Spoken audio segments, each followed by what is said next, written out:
New tonight, if you and your kids love getting into the water at the beach, it's nice to have peace of mind knowing the water is safe. This week, national research group Environment America released its Safe for Swimming report. Jesse Klinger spoke with the group's clean water director and local water testers to learn more about the quality of water in the Lowcountry. Jesse? Bill, when reading the report, Sullivan's Island is noted as being potentially unsafe for swimming.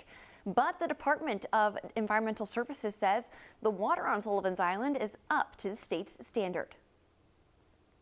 We certainly don't want to stop people from going to the beach. Environment America reports 74% of beaches in South Carolina had unsafe levels of fecal indicator bacteria on at least one day of testing in 2024, including Sullivan's Island. That beach was only tested on 12 days last year. Of those 12 days, it exceeded the safety value for fecal indicator bacteria on 4 of those days, or about 1/3 of the time.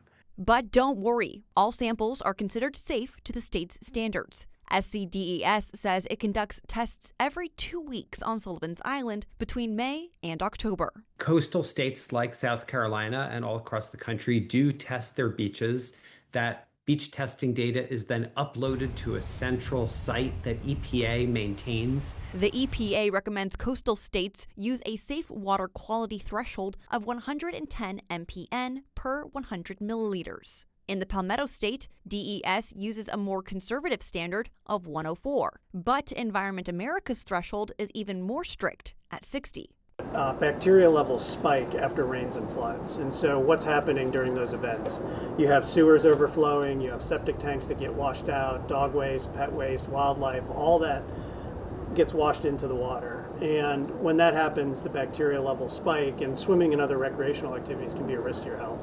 Andrew Wunderly with Charleston Waterkeepers shares swim alerts weekly with the results of bacteria tests from local waterways. We have some real hot spots that show up pretty frequently. Philbin Creek in North Charleston, Shem Creek can show some high results, and James Island and Ellis Creek. Infrastructure can also contribute to bacteria levels. That's why water watchers like Wunderly suggest staying informed. Best thing you can do is check to see what the available data says about water quality. If bacteria levels do exceed the state's threshold, SCDES will issue either a long-term or short-term advisory in the affected area. DES and Charleston Waterkeeper share the most recent sampling data online. Jesse Klinger, News 4.